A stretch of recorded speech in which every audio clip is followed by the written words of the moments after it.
Dear students, in today's lecture, we are going to talk about Grignard's reagent, which are very important reagents in terms of carrying out organic reactions because they help us in creating new carbon-carbon bonds, right? So let's see what they are and why they're so important.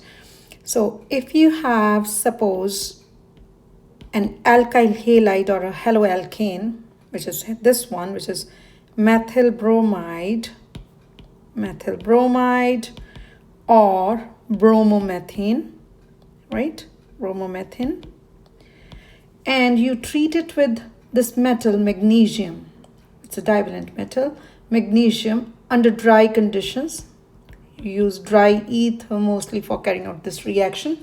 Under anhydrous conditions, by dry I mean anhydrous.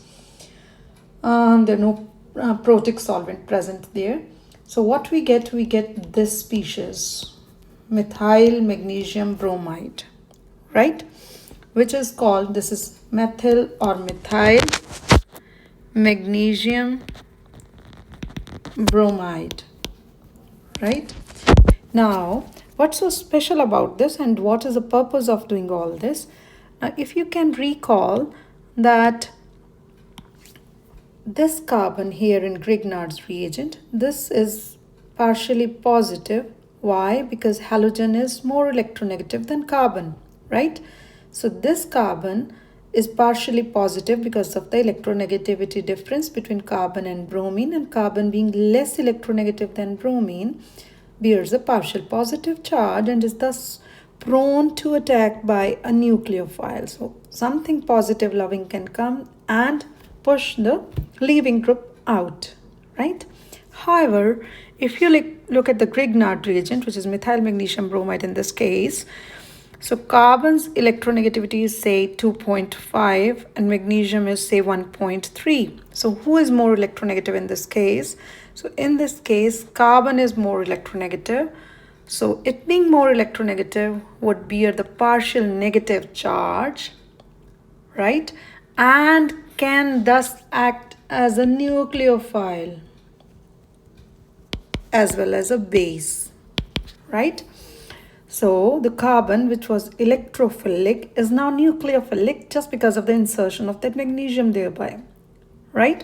We call this dipole inversion because the dipole has inverted, the poles, the charges have inverted, dipole inversion, or sometimes we call it Umpolung.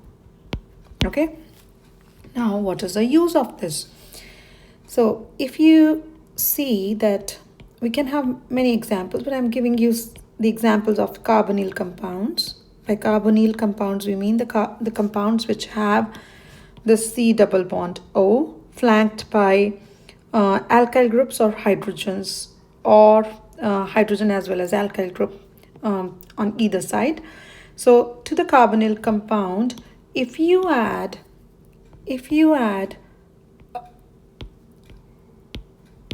a Grignard reagent, now we know that this carbon is negative. It's negative, right? So it can act as a nucleophile, can attack onto the electrophilic carbon. Why this carbonyl carbon is electrophilic? It is electrophilic because it is bonded to an electronegative oxygen. So these electrons, they spend more time with oxygen, so that's why carbon is positive, partially positive, right?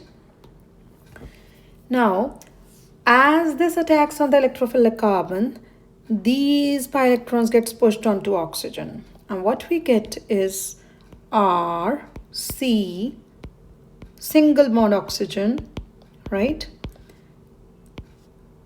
R prime, and a new R prime, not this one is R only, right?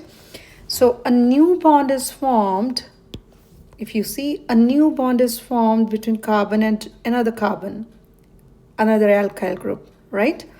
So that is the importance that whenever you have to form a new carbon-carbon bond, you can do this, right?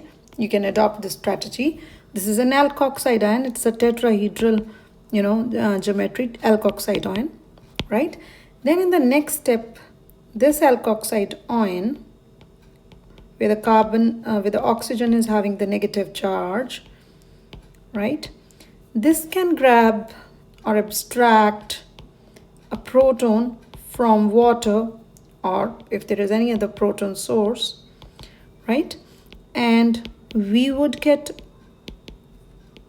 an alcohol, a tertiary alcohol. So we have converted a ketone or a carbonyl compound to an alcohol. We've reduced it, right? So this is an important method to convert carbonyl compounds to alcohols, and where from we synthesize the Grignard reagent. It is from alkyl halides or haloalkanes. Fine. So you can do the same with this compound, bromobenzene. If you treat it with magnesium under anhydrous conditions,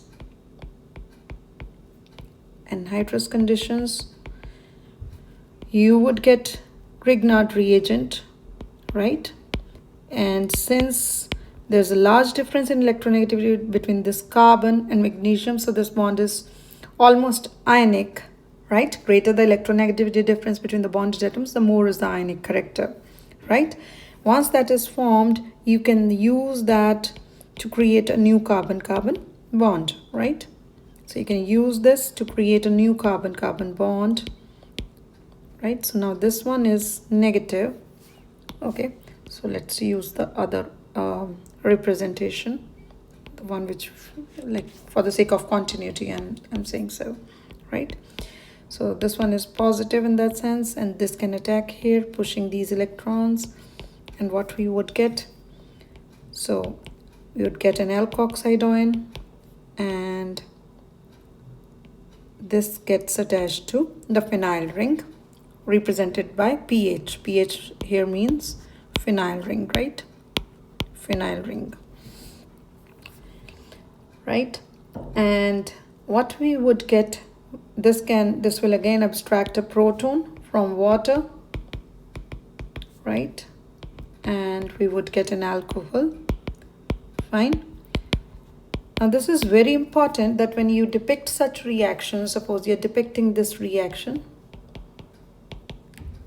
plus R prime or whatsoever it is, you should depict it like, I'm sorry, just a moment. I just want to highlight one point here, which is very important, that you should mention it as first step this, and then the second step is the addition of water.